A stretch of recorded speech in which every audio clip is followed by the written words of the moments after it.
कभी बारिश, कभी दौड़, कभी मां के लिए बेटे का सेवा भाव। पिछले 30 दिनों में कांग्रेस की भारत जोड़ो यात्रा जैसे जैसे आगे बढ़ रही है, सबसे बड़े अभियान में नए नए रंग और किरदार भी उभर रहे हैं। यूं तो कांग्रेस अपने उद्धार के लिए 12 राज्यों में 3,750 किलोमीटर का सफर तय करेगी, मगर कांग्रेस की भारत जोड़ो यात्रा उस बॉर्डर को टच नहीं करेगी जिसकी सत्ता से कांग्रेस 27 साल से बाहर है, और वो है पीएम मोदी का गढ़ गुजरात। जिस गुजरात के किले को कांग्रेस 2.5 दशक से फतेह नहीं कर पाई, जिस गुजरात की ब्रांड मोदी और शाह की जोड़ी ने देश की ग्रैंड ओल्ड पार्टी को दहाई पर सिमटने पर मजबूर कर दिया, उसी गुजरात में ना तो भारत जोड़ो यात्रा की दस्तक होगी और न ही राहुल गांधी का हाल फिलहाल में कोई बड़ा कार्यक्रम। लिहाजा गुजरात कांग्रेस ने प्रियंका राग अलापना शुरू कर दिया कि प्रियंका लाओ, गुजरात में बचाओ। प्रियंका गांधी वाड्रा बतौर कांग्रेस महासचिव कांग्रेस के थिंक टैंक की अहम चेहरा और इंदिरा गांधी की नए नक्श वाली प्रियंका से कांग्रेस को बहुत उम्मीदें हैं। दावा करते नहीं थकते कि इंदिरा की पोती न सिर्फ इंदिरा जैसी दिखती हैं, बल्कि उनकी राजनीतिक समझबूझ भी इंदिरा जैसी ही है। और जैसे ही चुनाव बिगुल बजता है तो कांग्रेस अपने ट्रम्प कार्ड यानी प्रियंका गांधी का नाम आगे कर देती है। तो क्या वाकई प्रियंका गांधी का ऑरा ऐसा है जो गुजरात की गद्दी पर इस बार बाजी पलट पाएगा?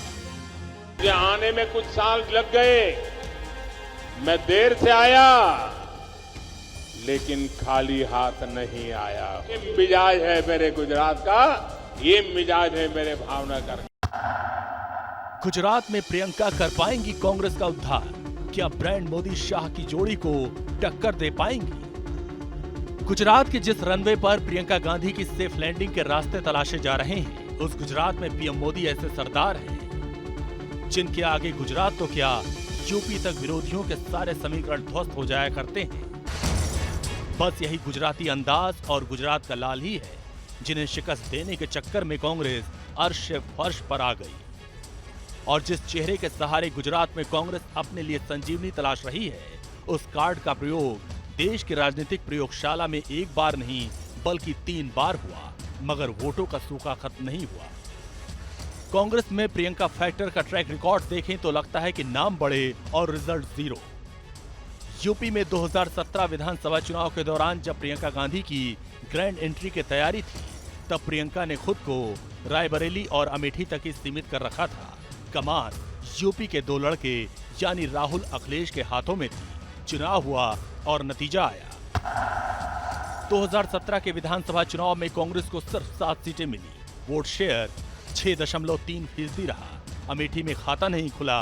हाँ, रायबरेली में 2 सीटें जरूर मिली। 2 साल बाद जब 2019 का बिगुल बजा तो प्रियंका फुल फॉर्म में आ चुकी थी। बतौर महासचिव वो रायबरेली अमेठी के साथ साथ मोदी योगी के गढ़ पूर्वांचल का जिम्मा अपने हाथों में ले लिया। तब क्या बजा प्रियंका का डंका, देखिए। 2019 में कांग्रेस सिर्फ रायबरेली का ही गढ़ बचा पाई। 6.4% वोट मिला। अमेठी तक हाथ से छिन गया था। 2019 में मोदी लहर में कांग्रेस का सफाया हो गया। इसके बाद प्रियंका को एक और मौका भी मिला और बड़ी जिम्मेदारी भी।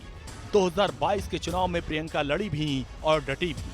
सीतापुर जेल में 3 दिन तक बंद भी रही, मगर प्रियंका का हाल भी भाई राहुल की तरह हुआ, यानी नील बटे सन्नाटा। एक नहीं बल्कि 3 बार देश की राजनीतिक प्रयोगशाला में प्रियंका कार्ड का इस्तेमाल हुआ, मगर तुरुप का इक्का नहीं चला। तो क्या अब चुनाव में प्रियंका की एंट्री जीत की गारंटी बन पाएगी?